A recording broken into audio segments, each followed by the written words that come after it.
Ketegasan Bupati Goa dipertanyakan publik, diamnya terhadap isu yang menyerang kehormatan pribadinya.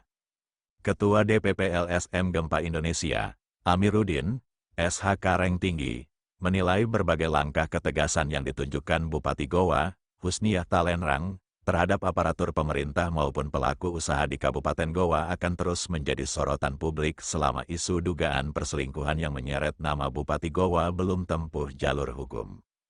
Menurut Amiruddin, di tengah berbagai program penertiban dan penegakan disiplin yang dilakukan pemerintah Kabupaten Goa, sebagian masyarakat justru mempertanyakan mengapa isu yang menyangkut kehormatan dan integritas pribadi seorang kepala daerah belum tempuh jalur hukum.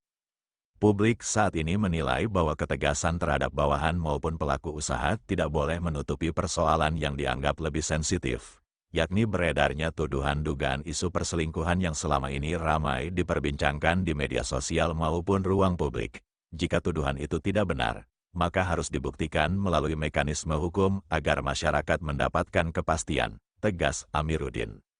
Amiruddin menjelaskan bahwa apabila tuduhan tersebut tidak benar, maka dapat dikategorikan sebagai fitnah, pencemaran nama baik, pembunuhan karakter, bahkan dalam kondisi tertentu dapat mengarah pada dugaan pemerasan apabila terdapat unsur-unsur yang memenuhi ketentuan hukum. Ia menilai langkah hukum justru diperlukan untuk melindungi hak-hak Bupati Goa sebagai warga negara sekaligus memberikan ketenangan kepada masyarakat yang selama ini terus disuguhi berbagai spekulasi. Sebagai pejabat publik, Bupati Goa memiliki hak untuk membela kehormatan dan nama baiknya. Kuasa hukum seharusnya menempuh jalur hukum yang tegas agar tidak muncul berbagai asumsi liar di tengah masyarakat. Jalur hukum adalah sarana yang paling tepat untuk membuktikan apakah tuduhan tersebut benar atau tidak, tambahnya.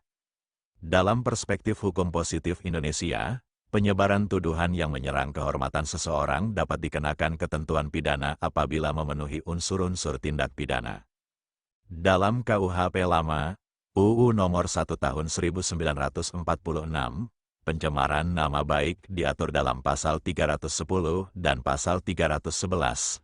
Pasal 310 mengatur tentang penyerangan kehormatan atau nama baik seseorang dengan menuduhkan sesuatu hal agar diketahui umum. Sedangkan Pasal 311 mengatur tentang fitnah apabila pelaku tidak dapat membuktikan tuduhannya. Ancaman pidana fitnah dalam Pasal 311 dapat mencapai 4 tahun penjara. Selain itu, Pasal 315 KUHP lama mengatur penghinaan ringan yang dilakukan di muka umum. Dalam KUHP baru, yaitu Undang-Undang Nomor 1 Tahun 2023, ketentuan mengenai pencemaran nama baik dan fitnah diatur kembali dalam Pasal 433 sampai dengan Pasal 442. Pasal-pasal tersebut mengatur penghinaan, pencemaran, fitnah, dan penyebaran tuduhan yang menyerang kehormatan atau nama baik seseorang.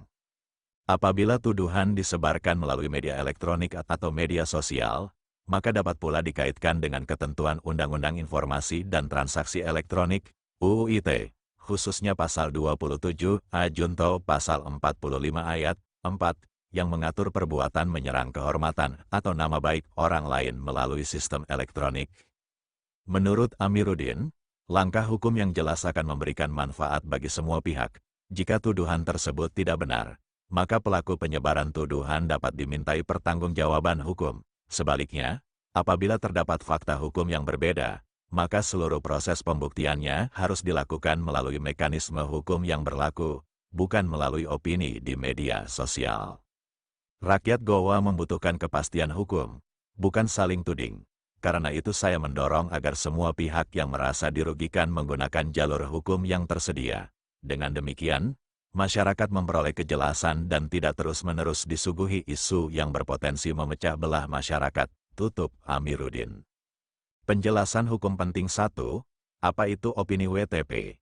Menurut Undang-Undang Nomor 15 Tahun 2004 tentang Pemeriksaan Pengelolaan dan Tanggung Jawab Keuangan Negara, BPK memberikan opini atas laporan keuangan berdasarkan asteris kesesuaian dengan standar akuntansi pemerintahan, asteris kecukupan pengungkapan, asteris kepatuhan terhadap peraturan perundang-undangan, asteris efektivitas sistem pengendalian intern. Karena itu, WTP tidak berarti suatu daerah bebas korupsi, melainkan laporan keuangannya dianggap disajikan secara wajar oleh BPK Sulawesi Selatan. Apakah BPK bisa dipidana jika sengaja memberikan WTP yang tidak benar?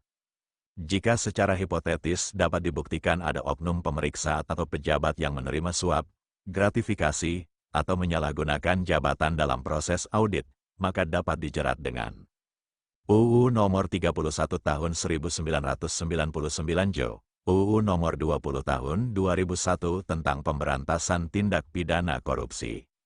Asteris Pasal 5. Suap kepada pegawai negeri, penyelenggara negara. Asteris Pasal 11. Penerimaan hadiah karena jabatan. Asteris Pasal 12 huruf A dan B. Penerimaan suap oleh penyelenggara negara. Asteris Pasal 12B. Gratifikasi. Asteris Pasal 21. Merintangi penyidikan perkara korupsi. Ancaman pidananya dapat mencapai penjara seumur hidup atau maksimal 20 tahun. Tergantung pasal yang terbukti. KUHP baru, UU Nomor 1 Tahun 2023, apabila terdapat asteris pemalsuan dokumen pemeriksaan, asteris penyalahgunaan jabatan, asteris perbuatan curang dalam penyelenggaraan tugas negara, maka dapat dikenakan ketentuan pidana sesuai unsur tindak pidana yang terbukti dalam proses peradilan. Fakta yang perlu diketahui publik berdasarkan publikasi resmi dan pemberitaan terbaru, Kabupaten Goa pada tahun 2026 menerima opini WTP ke-14 berturut-turut dari BPK RI atas LKPD tahun anggaran 2025.